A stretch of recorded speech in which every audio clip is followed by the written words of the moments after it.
All right, folks, Kevin Coolum, Jackie K. Cooper back here with the 2018. I'm Jackie K. Cooper. This is Kevin Coolum. Thank you, sir. With our Academy Award show. On the Kevin Coolum Show. Maybe one day, folks. Maybe one day.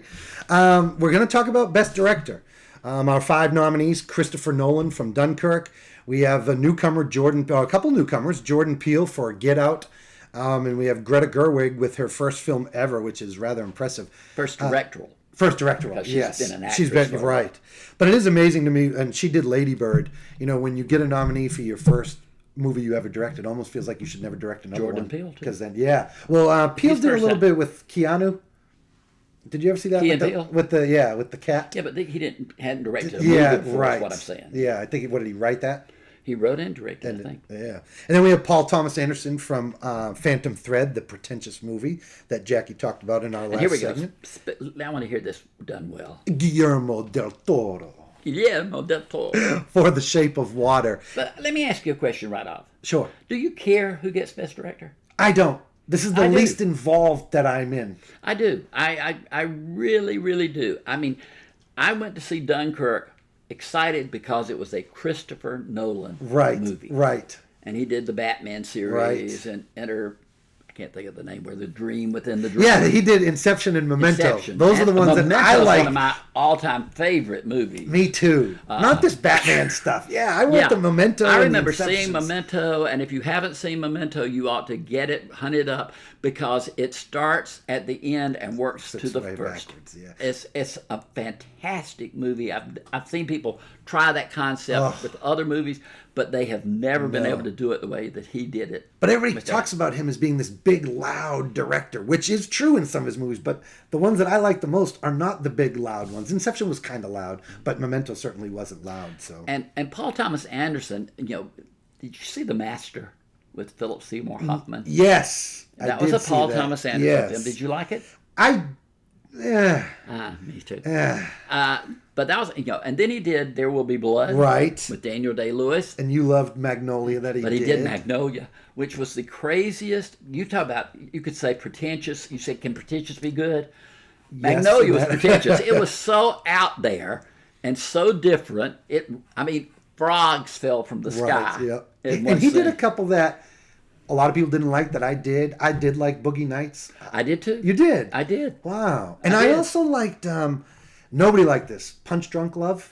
Loved Punch Drunk Love. Yeah. Adam Sandler. Yeah. Loved it. It was just, oh my gosh, it's a great love story. And, yes. No. but There Will Be Blood, Master. Didn't he do the one with the woman on the where he falls in love with, like, Siri? Oh, her? Her. I don't think he did that her. That one, Paul Thomas Anderson? No, I don't think he did her. In fact, I feel strongly that he did not. But he's kind of, he's got some very interesting ones, but this one you're not a fan of. Phantom Thread. Guillermo del Toro has done some strange films too. Absolutely, yeah. And horror movies. He's done Hellboy, Pacific Rim, Pan's Labyrinth. That was kind of the one that is he's known for. Yes, absolutely. And it was kind of creepy. Yes, yeah. And he did The Hobbit as well.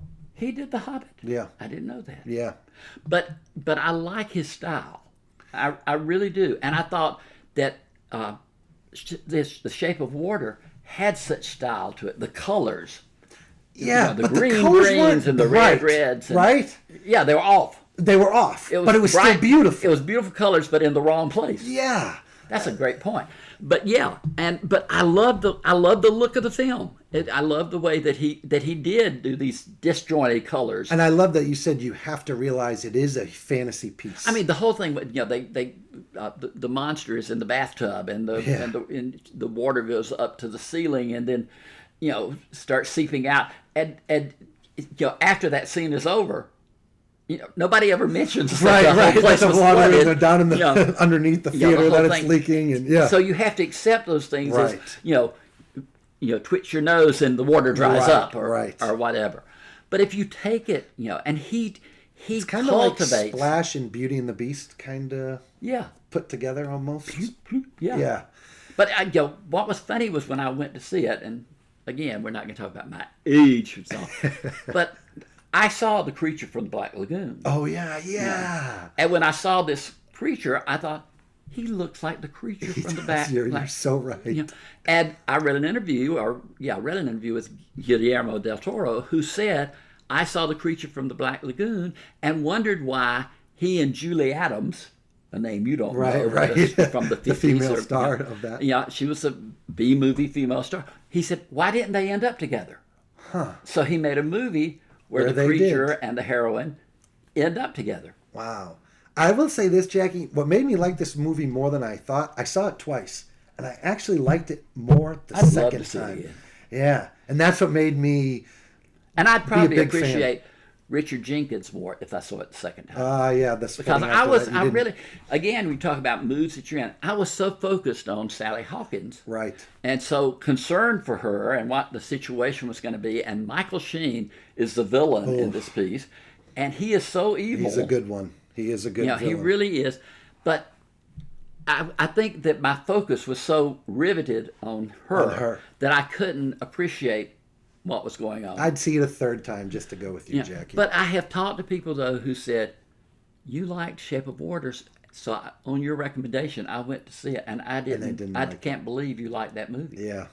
Got to be in the right frame of mind, but it's folks. not for everybody. No, it's not. It's not. It's for, you have to be able to take the fairy tale aspect of it and accept it and be okay with it. Yeah. No doubt. So, all right, so this category it sounds like Guillermo del Toro's to win. I think that he should win. I would like for Greta Gerwig to win. I would be okay with that too. I really like Greta Gerwig, and I liked her direction of this movie. I thought she encapsulated this segment of this teenage girl's life and presented it in a believable fashion, had great characters woven in as supporting characters to Saoirse Ronan's main character, Lady Bird. But it was a great directorial blend. I would agree. But I do think that Guillermo del Toro will take the award. But coming back, the best picture of the year.